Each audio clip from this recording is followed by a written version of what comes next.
صل على محمد وعلى آل محمد كما صليت على إبراهيم وعلى آل إبراهيم إنك حميد مجيد. أعوذ بالله من الشيطان الرجيم. بسم الله الرحمن الرحيم. يا أيها الذين آمنوا كتب عليكم الصيام كما كتب على الذين من قبلكم لعلكم تتقون. صدق الله العظيم. بلغ العلا بكماله كشف الدجى بجماله حسنت جميع خصاله صلوا عليه وآله. درود شریف پڑھیں. اللهم صل على محمد وعلى آل محمد كما صليت على إبراهيم وعلى آل إبراهيم إنك حميد مجيد. ہر ابتدا سے پہلے، ہر انتہا کے بعد، ہر ابتدا سے پہلے، ہر انتہا کے بعد ذات نبی بلند ہے ذات خدا کے بعد. ہر ابتدا سے پہلے، ہر انتہا کے بعد ذات نبی بلند ہے ذات خدا کے بعد. اور دنیا میں احترام کے قابل ہے جتنے لوگ، دنیا میں احترام کے قابل ہے جتنے لوگ، میں سبھی کو مانتا ہوں مگر مصطفیٰ کے بعد. درود شریف پڑھتے ہیں مرتبہ. اور اللہم صلی علی سیدنا و مولانا محمد مبارک وسلم تسلیما. حضور آئے تو سر آفرینش پا گئی دنیا، اندھیروں سے نکل کر روشنی میں آ گئی دنیا. دنیا اندھیروں سے نکل کر روشنی میں آ گئی دنیا. اور مجھے چہروں پہ زن اور اطراء چہروں پہ نور آیا. حضور آئے تو انسانوں کو جینے کا شعور آیا. یتیموں کو اور ضعیفوں کو پناہیں مل گئی آخر. حضور آئے تو ذروں کو نگاہیں مل گئی آخر. اور خود نہ تھے جو راہ بر اوروں کے ہاتھی بن گئے. کیا نظر تھی کہ جس نے مردوں کو مسیحا کر دیا. یہ حضور کی شان، حضور کا مقام، حضور کی آمد بشیرا نذیرا. فصلوا علیہ کثیرا کثیرا. میرے آقا صلی اللہ علیہ وسلم آخری نبی ہیں، آخری رسول ہیں، آخری پیغمبر ہیں. آپ کو جو پیغام دیا گیا، جو سنت، شریعت، قرآن اور جو اسلام دیا گیا وہ بھی آخری ہے، نبی بھی آخری، اور پیغام اور جو لوگوں کو چلنا ہے اور جس طریقے کو اختیار کرنا ہے وہ بھی آخری ہے. آپ کے بعد کوئی نیا نبی نہیں، آپ کے بعد کوئی نیا طریقہ نہیں، کوئی نیا اسلام، نیا دین، نیا مذہب نہیں. آخری نبی آ چکے، آخری رسول آ چکے. اب آپ کے بعد نبی بھی کوئی نہیں، رسول بھی کوئی نہیں، دین بھی کوئی نہیں. بس یہی دین آخری دین ہے اور یہ رسول ہی آخری رسول ہے، نیا رسول آئے گا نہیں. اور تیسری بات میں کہہ دوں کہ نبی پاک صلی اللہ علیہ وسلم کی یہ جو امت ہے یہ آخری امت ہے. اس امت کے بعد بھی کوئی نئی امت نہیں. یہ فضیلت ہے کہ اللہ تعالیٰ نے سلسلہ اللہ کے رسول صلی اللہ علیہ وسلم کو نبیوں میں آخری نبی بنا کر بھیجا اور رسولوں میں آخری رسول بنا کے بھیجا. امت بھی آخری امت، آپ کے بعد کوئی نئی امت آنے والی نہیں. اس امت کی فضیلتیں ہیں، اس امت کا مقام ہے، مرتبہ ہے. اللہ تعالیٰ نے تعریفیں کی ہیں قرآن میں کہ یہ امت خیر امت ہے. اس امت کے بدلے اللہ تعالیٰ نے آئی بعد میں ہے، جنت میں جائے گی پہلے ہے. کیوں؟ حضور کی امت ہے، آخری رسول کی امت ہے. اللہ تعالیٰ کہتے ہیں ایک جگہ قرآن میں وَلَسَوْفَ يُعْطِيكَ رَبُّكَ فَتَرْضَىٰ. اے میرے محبوب پیارے پیغمبر، میں آپ کو آپ کی امت کے حق میں خوش کر دوں گا. راضی کر دوں گا، یعنی آپ جو چاہیں گے اپنی امت کے بارے میں وہ معاملہ میں تیری امت کے ساتھ کروں گا۔ یہ اللہ کا فضل، کرم اور حضور پاک صلی اللہ علیہ وسلم کے صدقے و توفیل میں ہمیں ملا۔ اللہ تعالیٰ کا احسان ہے، اللہ تعالیٰ نے ہمیں یہ جمعۃ المبارک، برکتوں والا جمعہ اللہ نے نصیب فرما دیا۔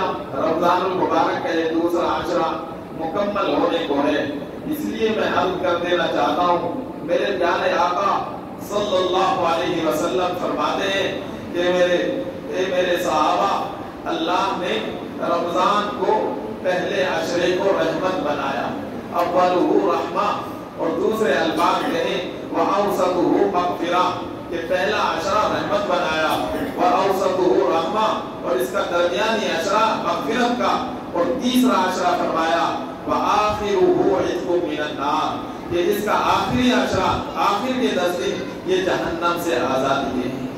ہاں، کیا اب آدمی بعض مرتبہ یوں سوچ سکتا ہے کیا پہلے عشرے میں لوگوں کی کو جہنم سے آزادی نہیں ہوگی؟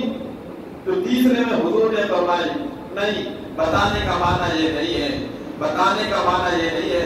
حضور صلی اللہ علیہ وسلم بتانا چاہتے ہیں کہ لوگوں کے اعمال اور لوگوں کی 3 قسمیں ہوا کرتی ہے، جیسے اسکول اور مدرسے میں اور کالج اور یونیورسٹی میں جب پرنسپل، استاد، مدرس، معلم پڑھاتا ہے نا بچوں کو، تو ایک اعلیٰ درجے کے بچے ہوتے ہیں جو پہلی بار استاد سبق بتاتا ہے فوراً یاد ہو جاتا ہے، ایک دوسرے درجے کے ہوتے ہیں کہ وہ کہتے ہیں کہ ایک بار اور بتاؤ تو ہمیں یاد ہو جائے، تو وہ دوسری مرتبہ بتائے تو دوسرے درجوں کو یاد ہو جاتا ہے، اور ایک درجے کے بچے وہ ہوتے ہیں کند ذہن، غبی ذہن، کہ ان کو تیسری مرتبہ سمجھاؤ، چوتھی مرتبہ سمجھاؤ تو ان کو تب جا کے سمجھ میں بات آتی ہے۔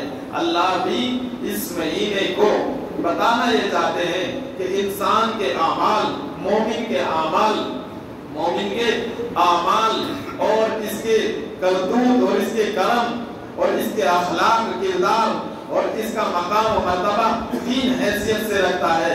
بعض لوگ اللہ والے ہوتے ہیں، اللہ والے ہوتے ہیں، نیک ہوتے ہیں، بزرگ ہوتے ہیں، صالح ہوتے ہیں، ان کی تو اللہ تعالیٰ پہلے ہی عشرے میں مغفرت کا اعلان فرما دیتے ہیں۔ اولہ رحمہ، ان کے لیے تو پہلا ہی عشرہ کام کر گیا۔ ایک دوسرے درجے کے لوگ ایسے ہوتے ہیں کہ جی نماز بھی اور گناہ بھی، نماز بھی گناہ بھی، صدقہ بھی گناہ بھی، حج بھی گناہ بھی، گناہ اور نیکی برابر لے کے چل رہا ہے۔ تو اللہ کہتے ہیں کہ ایسے بندوں کو بھی اللہ دوسرے عشرے میں مغفرت کے اعلان کر دیتے ہیں، گناہ بھی نیکی بھی۔ اور تیسرا درجہ جو فرمایا کہ جس کے خاتے میں نیکی کوئی نہیں، گناہ ہی گناہ ہے، ہاں جس کے خاتے میں گناہ ہی گناہ ہے، اللہ بتانا چاہتے ہیں تیسرے عشرے تک تو بھی آ جا، تو نے اچھے کام کیے نہیں، سیدھے راستے میں تو چلا نہیں، اگر تو رمضان میں آئے گا، اللہ کی رحمت اتنی بڑی ہے، اللہ کی رحمت سے نا امید نہ ہونا، آخری عشرے تک تو آجا، شب قدر کو پالے، شب قدر کو ڈھونڈ لے، اس آخری عشرے میں تجھے بھی جہنم سے آزادی کا پروانہ مل جائے گا۔ جیسے اسکول کا وہ پہلا بچہ، وہ پہلے لوگ جو اعلیٰ درجے کے بچے ہوتے ہیں، ایک بار میں بات سمجھ میں آ گئی، دوسروں کو دو اوسط درجے والے کو، بیچ کے لوگوں کو دوسری مرتبہ میں، اور بالکل خود ذہن والے کو تیسری مرتبہ سمجھ میں آئی۔ ایسے ہی اللہ تعالیٰ بندوں کو کہنا چاہتے ہیں، اے میرے بندوں، یہ رمضان المبارک کا مہینہ اتنا بڑا مہینہ ہے، اتنا عظیم مہینہ ہے کہ اللہ تعالیٰ اس میں ہر ایک کی گناہ اور غلطیاں سب معاف فرما دیتے۔ آئے تو صحیح، مانگے تو صحیح، اللہ سے کہہ دے تو صحیح کہ اے اللہ، ہو گئی غلطی جو جیسی ہو گئی، گناہ ہو گئے، اللہ اب چاہتا ہوں معافی، اب چاہتا ہوں تیرے رحمت کے امیدوار، اور تجھ سے رحمت چاہتا ہوں، برکتیں چاہتا ہوں۔ اللہ تعالیٰ اس کو معاف فرما دیتے ہیں، اور اس کے لیے اللہ تعالیٰ جنت کا راستہ آسان فرما دیتے ہیں۔ یہ رمضان کا مہینہ چھوٹا مہینہ نہیں، حدیث میں آیا، حدیث میں اللہ کے رسول صلی اللہ علیہ وسلم نے فرمایا کہ رمضان کا مہینہ عظیم مہینہ ہے، الشہر عظیم کے الفاظ ہیں کہ یہ مہینہ عظیم مہینہ ہے، بڑا مہینہ ہے۔ اور اللہ کے رسول صلی اللہ علیہ وسلم کی حیات طیبہ کو اگر دیکھیں کہ آپ تو معمول سے روزے نہیں چھوڑتے تھے، عام دنوں میں آپ روزے رکھ لیا کریں، جمعرات اور پیر کا روزہ آپ کبھی نہیں چھوڑتے تھے، رمضان تو رکھتے ہی تھے لیکن جمعرات اور پیر کا روزہ کبھی نہیں چھوڑ، شعبان کے روزے بھی آپ علیہ السلام رکھ لیا کرتے تھے، ہاں 2 مہینے لگاتار آپ روزے رکھ لیا کرتے تھے، لیکن امتی کو منع کیا ہے کہ میری امت کے لوگوں تم مشقت میں نہیں پڑنا، تم 2 مہینے کے روزے لگاتار نہ رکھنا، منع کیا کہ تم مشقت میں پڑ جاؤ، کمزوری میں آ جاؤ، نہیں، تمہارے اوپر تو اللہ نے رمضان کے روزے فرض کیے ہیں، اور یہ نہیں کہ تم پر کیے ہیں، پہلی امتوں پر بھی کیے، کیوں کیے فرض؟ اللہ آیت بتانا، آیت میں کہتے ہیں تاکہ تم متقی بن جاؤ، تم متقی بن جاؤ، متقی کسے کہتے ہیں؟ متقی کسے کہتے ہیں؟ متقی کہتے ہیں بچنے والے کو، کس سے بچے؟ گناہوں سے بچنے والا، گناہوں سے، غلطیوں سے اور کبیرہ صغیرہ گناہوں سے جو بچے اسے کہتے ہیں متقی۔ نماز پڑھنے والے کو متقی کہیں گے کہ یہ بڑا نمازی ساری نمازیں پڑھتا ہے، اسے متقی کہا اللہ نے؟ نہ شرعی اصطلاح میں اس کا نام متقی رکھا گیا ہے، متقی نمازی نہیں ہے، روزے رکھنے والا، حج کرنے والا، صدقے کرنے والا، خیرات کرنے والا متقی نہیں ہے۔ متقی کون ہے؟ تسبیح گننے والا، ذکر کرنے والا، اللہ اللہ کرنے والا متقی ہے؟ نہیں، قرآن تو متقی کہتا ہے کہ متقی وہ ہے جو گناہ سے بچے، گناہ سے بچنے والا متقی ہے، غلطیوں سے بچنے والا متقی ہے۔ حدیث شریف میں اللہ کے رسول صلی اللہ علیہ وسلم فرماتے ہیں کہ تم روزہ رکھ کے تقوی کو پہنچو گے تاکہ تمہارے اندر تقوی آئے۔ معلوم کیا ہوا، روزہ رکھ کر تم نے گناہ سے بچنا ہے، غلطیوں سے بچنا ہے۔ اگر تم غلطی بھی اور نیکیاں بھی دونوں کر رہے ہو تو پھر یہ تمہارے لیے اچھا نہیں ہوگا۔ جیسے ایک بندہ بیمار ہو جائے نا، ڈاکٹر کے پاس چلا جائے اور ڈاکٹر کے پاس جا کے یوں کہے گا کیا جی میرا علاج بخار آیا، لو جی علاج، دوا دے دی ڈاکٹر نے، یہ کھا لینا ہے ٹائم پہ تجھے، تو ٹھیک ہو جائے گا، اور سن بریانی نہیں کھانا، ڈاکٹر نے کیا کہا ہے؟ بریانی نہیں کھانا، اگر تو بریانی کھائے گا نا تو ٹھیک نہیں ہوتا، تو ٹھیک نہیں ہوتا۔ ڈاکٹر نے رائے دی، مشورہ دیا، اب یہ آگے کہتا ہے دوا تو کھا رہا ہوں، بریانی کھا لوں گا تو کیا ہو گیا؟ حالانکہ ڈاکٹر نے منع کیا ہے، پرہیز بتایا ہے کہ بچنا ہے تجھے، بریانی سے ابھی تو ٹھیک نہیں ہے، جب تک تو ٹھیک نہ ہو تو کچھ نہیں کرنا۔ اللہ بھی کہنا چاہتے ہیں اگر تو نماز پڑھ کے سوچتا ہے تو جنتی بن جائے گا، اللہ اللہ کر کے سوچتا ہے تو جنتی بن جائے گا، اور گناہ بھی کر رہا ہے، پرہیز کرنا نہیں، گناہوں سے بچنا نہیں، تو کیسے تو اللہ والا بنے گا؟ کیسے تجھ سے اللہ خوش ہوں گے؟ کیسے تو اللہ کو راضی کرے گا؟ گناہ سے بچے گا تو متقی بنے گا، اور گناہ سے نہیں بچے گا، بد نظری کر رہا ہے، جھوٹ بول رہا ہے، لوگوں کو دھوکے دے رہا ہے، لوگوں کے ساتھ فراڈ کر رہا ہے، تو ایسے قسم کو اللہ تعالیٰ متقی نہیں بناتے۔ نمازی کو، روزے دار کو، حج کرنے والے کو، صدقہ اور خیرات کرنے والے کو یوں کہا ہے کہ پرہیز کر، متقی بن، بچ گناہوں سے۔ اگر تو گناہوں سے نہیں بچ رہا ہے تو تیرا کوئی روزہ، نماز، ذکر، تلاوت کوئی قبول نہیں۔ ہاں، اس لیے فرمایا متقی کی صلاحیت پیدا کرو، ذالک الکتاب لا ریب فیہ ھدی للمتقین۔ ہدایت ہے متقیوں کے لیے قرآن، متقیوں کے لیے، یعنی جو گناہوں سے بچتے ہیں، گناہوں سے بچنے کا ارادہ رکھتے ہیں، اللہ تعالیٰ اس قرآن کے ذریعے ان کو ہدایت دے دے۔ اور اگر جو گناہوں سے نہیں بچتے، گناہوں سے نہیں بچتے، وہی شیطانی عمل، شیطانی طریقہ، گناہوں والا طریقہ، اللہ تعالیٰ کو بھی تو ایسے لوگوں کی کوئی پرواہ نہیں۔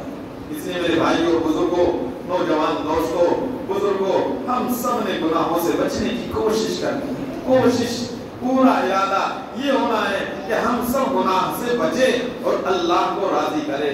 روزہ رکھنے کا بھی وعدہ یہی ہے کہ آدمی گناہوں سے بچ جائے، اللہ والا بن جائے، اللہ کی بات کے چلے، جن باتوں سے اللہ نے منع کیا ہے ان سے رک جائے۔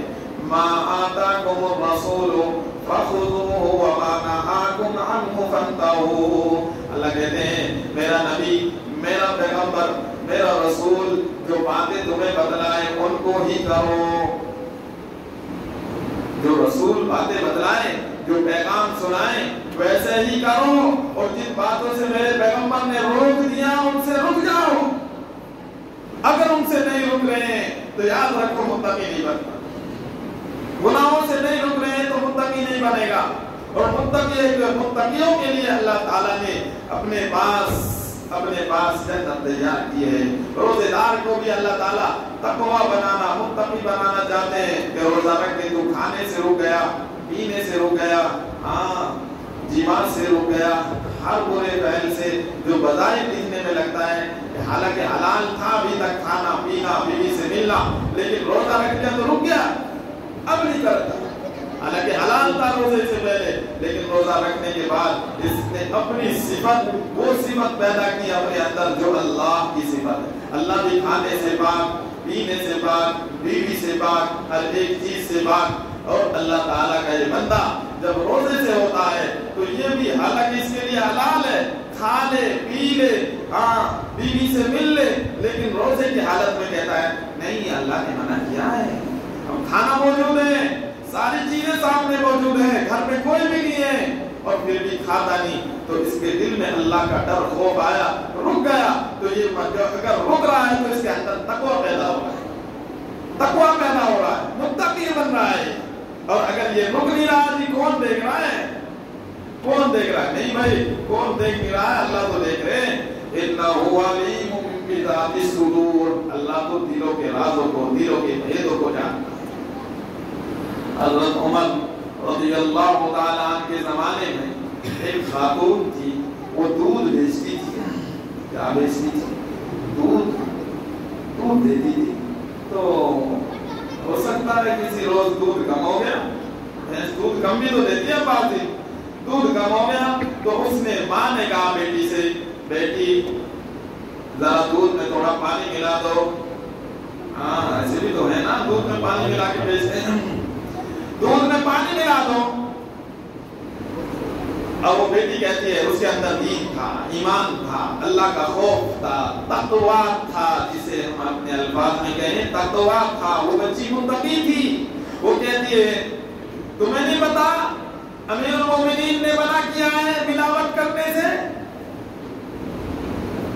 تو اماں کہتی ہے, اماں کے اندر تقوی نہیں تھا.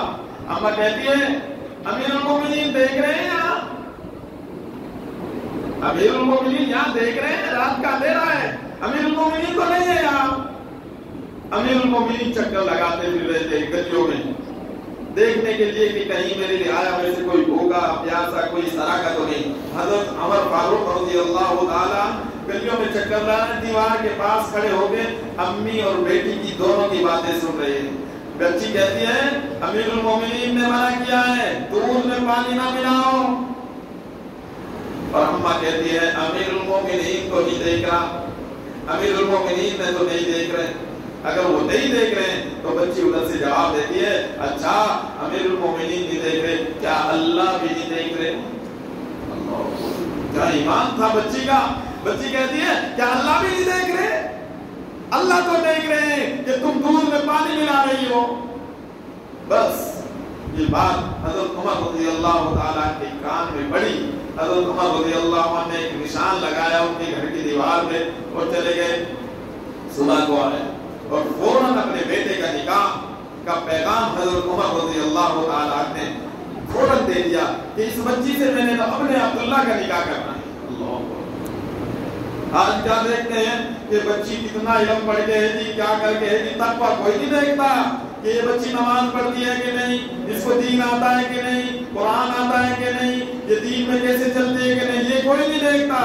عمر رضی اللہ تعالیٰ تقوی کی بنیاد پر اپنے بچے کے نکاح کے پیغام پہنچا دیا فوراً, اور جو فرمایا فوراً نکاح کے لیے تیار ہو گئے حضرت عمر کہ بچی نے حق بات کہی, سچ بات کہی کہ اللہ تو دیکھ رہے ہیں, کوئی دیکھا نہ دیکھے, اس لیے میں اور آپ کو کوئی دیکھے نہ دیکھے, اللہ تو دیکھ رہا ہے. گھر کے کمرے میں بیٹھ جائے یا کہیں بھی جا کے ہم کوئی گناہ کرے غلطی کرے, اللہ تو دیکھ رہا ہے.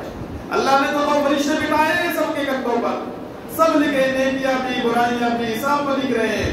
جیسا ارادہ کر رہے ہیں اور جیسی نیت کر رہے ہیں اللہ تعالیٰ اس کا بدلہ ضرور نصیب فرمائے. اس لیے میرے بھائیوں اور بزرگوں اپنے تقویٰ اندر پیدا کرو, غلطیوں سے بچو, غلطیوں سے بچو, گناہوں سے بچو. اللہ تعالیٰ بڑے مہربان ہیں, بڑے رحیم اور کریم ہیں. اللہ نے یہ بابرکت مہینہ ہمیں دیا ہے, اس مہینے کی قدر کر کے اللہ کو راضی کرے. اللہ بہت بڑے مہربان ہے. اللہ نے کتنی مہلت دی تھی. رمضان المبارک کا مہینہ تمہیں مل گیا, وہ بندہ اللہ کا خوش نصیب بندہ ہے, نصیبے والا ہے, اچھا نصیبہ ہے اس کا جس کو رمضان مل گیا. اور رمضان میں اللہ تعالیٰ اس کو بہت بڑی دولت دینا چاہتے ہیں, اور وہ دولت سب سے بڑی دولت مغفرت کی دولت ہے, جہنم سے آزادی کی دولت ہے. اللہ جسے چاہے نواز دے اور جسے چاہے جہاں سے چاہے عطا کر. وَتُعِزُّ مَن تَشَاءُ تُؤْتِي الْمُلْكَ مَن تَشَاءُ. اللہ جسے چاہے بادشاہت دے دے اور جسے چاہے ذلیل کر دے. یہ اللہ کے قبضے اور قدرت. اللہ تعالیٰ یوں ارشاد فرما رہے ہیں,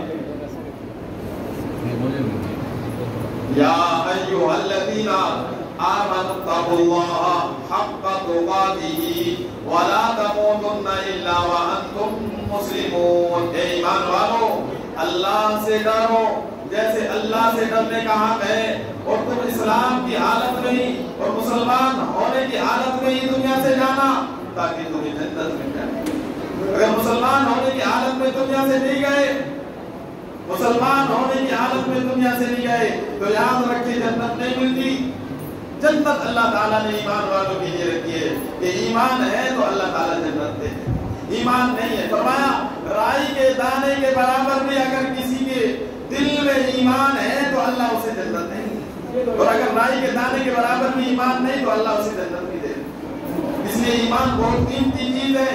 ہم سب مسلمان ہیں, ہم سب ایمان والے ہیں, ہم سب نے کلمہ پڑھا ہے, ہم سب حضور کے ماننے والے ہیں, حضور کی اطاعت کرنے والے ہیں, حضور کی اتباع کرنے والے ہیں. ہم سب مسلمان ہیں, ہم سب اپنی حقیقت اور اپنی حیثیت کو جانیں پہچانیں کہ ہم مسلمان ہیں, اور مسلمان اللہ کا فرما بردار ہوتا ہے اور رسول اللہ صلی اللہ علیہ وسلم کا عاشق ہوتا ہے. اس لیے اس عشق اور محبت کو برقرار رکھنا ہے.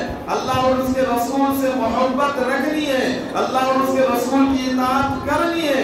اگر نہیں کریں گے اور سوچنے لگے کہ جیسے دنیا چل رہی ہے ویسے ہی چلیں گے تو یاد رکھو پھر خسارہ, گھاٹا, نقصان ہے. جس کو قرآن نے کہا ان الانسان لفی خسر وما الحیات الدنیا الا متاع الغرور. دنیا دھوکہ ہے, دھوکہ, اتنا بڑا دھوکہ ہے. یہ تو فرمایا دنیا تو ایک مچھر کے پر کے برابر بھی اس کی کوئی قیمت نہیں ہے اللہ کے سامنے. اللہ کہتے ہیں اس کی تو مچھر کے پر کے برابر بھی اس کی کوئی حیثیت نہیں ہے.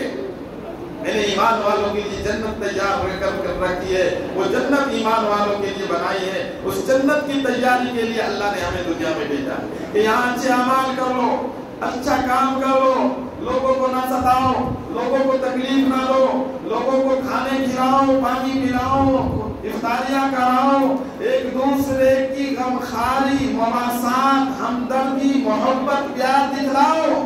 حضور نے فرمایا کہ یہ مہینہ مواسات کا مہینہ, ایک دوسرے کی خیر خواہی کا مہینہ ہے, ایک دوسرے کو پوچھ لینے کا مہینہ ہے. اگر کوئی ضرورت مند ہے, حاجت مند ہے اور اس کو کسی چیز کی ضرورت ہے تو آپ اس کے سے جا کے اس کو معلوم کر لینے کا مہینہ ہے. اس لیے اس مہینے کو ہم چھوٹا مہینہ نہ سمجھیں, بڑا مہینہ ہے. اللہ ہم سب کو عمل کی توفیق عطا فرما دے. اللہ ہم سب کو اس مہینے کی قدر کرنے کی توفیق عطا فرما دے.